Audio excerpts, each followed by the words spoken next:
Let me see what my comment section's saying. Wait, there's a new Razer keyboard? The Blackwidow V3 Mini Hyperspeed 65%. What the f? Will you do a review on them? It has dual wireless 65% layout.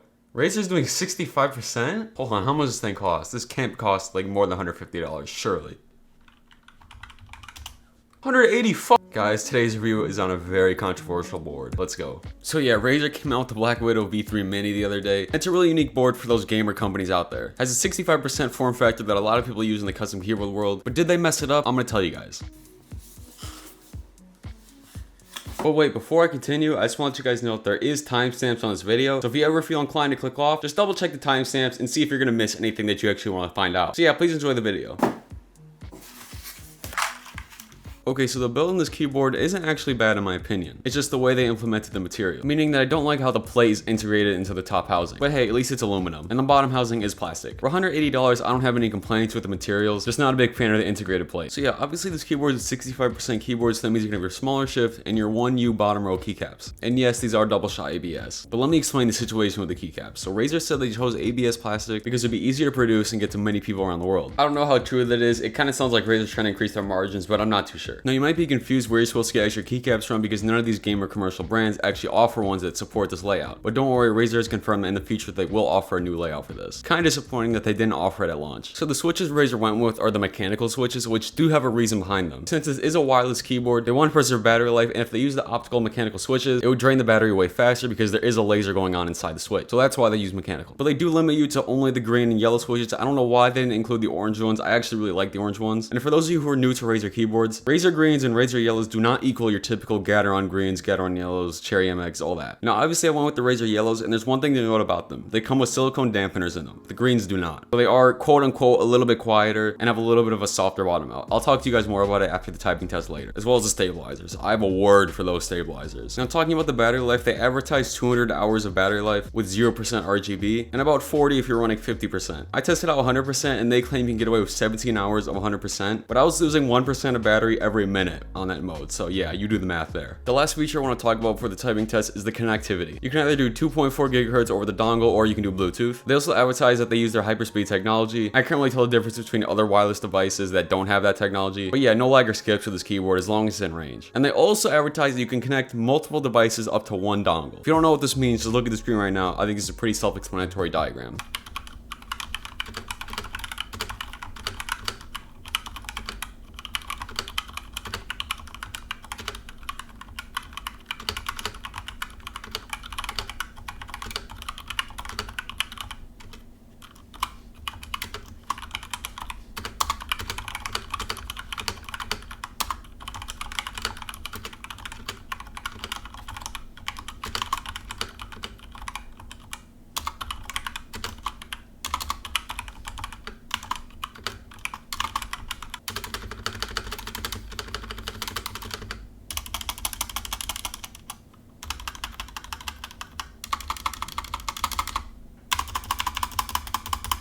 So yeah, typing experience on this thing, not the best in my opinion. Yellow switches weren't horrible. You can definitely tell that there's some factory lube on them, but just like the silicone dampeners just make the bottom out feel mushy and just awkward. I didn't like it. And the stabilizer job, honestly, like terrible. Like Razer, why do you keep doing bad stabilizer jobs, especially on keyboards that are this expensive? This is me from the future talking, but pretty much I'm just not a fan of the Razer stabilizers. They could be worse, but they could be way better. Like I don't even think the community would care if you just straight up rip off like Durock or something. Like please, just make them better. Compare this $180 keyboard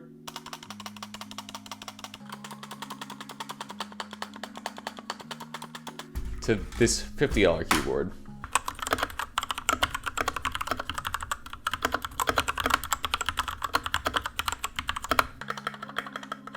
Like, come on, Razer. Like, you guys have the money to make them better. Like, do something about it, please. But yeah, typing experience, $180, very disappointing. One more part I want to add about this keyboard is how it actually performs in game. I feel like a lot of tech reviewers seem to leave this part out when it comes to keyboards, but yeah, I'm gonna show you guys. Because typing experience does not always equate to gaming experience. So one thing I actually really liked about the gaming experience was the silicone dampener. So during the typing test, I said it felt awkward and weird, which it did. But in game, it kind of felt different. So whenever I game, I usually have heavy fingers. I usually smash my spacebar, all my buttons, all that type of stuff. And whenever you're doing that against aluminum, your fingers can start to hurt. But the dampener here kind of serves as like a pillow, so you don't have that same feeling. I really appreciated it. And on the topic of the switches, I want to talk about how fast the actuation is on the yellows. They actuate at 1.2 millimeters, which is incredibly fast. So that means you're gonna have faster inputs, but you're also gonna have more miss inputs. You literally just take to scrape across the key for it to actuate. I use an Apex Pro, so I'm used to faster actuation, so I didn't really find this to be much of a problem. But if you're not used to that, this could take a lot of adjusting. And the faster inputs might not even matter to you if you have like a higher ping, because then your inputs are just slower to begin with. So yeah. When it came to the stabilizers in game, you don't actually use all your stabilizers, so you're not feeling the constant rattle. But you could definitely feel the rattle in the spacebar, and it's really annoying in games where you have to jump around a lot like Minecraft. So yeah, it's still pretty disappointing here. Overall, the biggest takeaway on the gaming performance would be the softer bottom mount, which can lead to less finger fatigue, but nothing else really stands out to me. I mean, if you care about faster actuation, even though it doesn't really make that much of a difference, then there's that. But yeah, I wouldn't say this is like $180 worth of features though, not at all.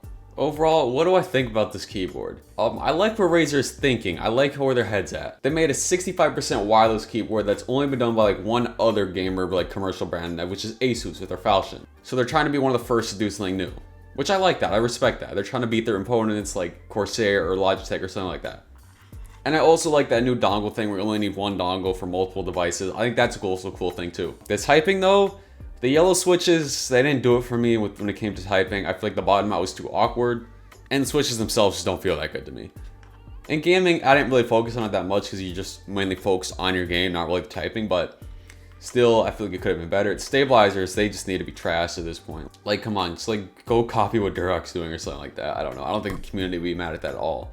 Yeah, I mean, we saw from my $50 RK61, like the sound maybe even sounded better than this, so yeah.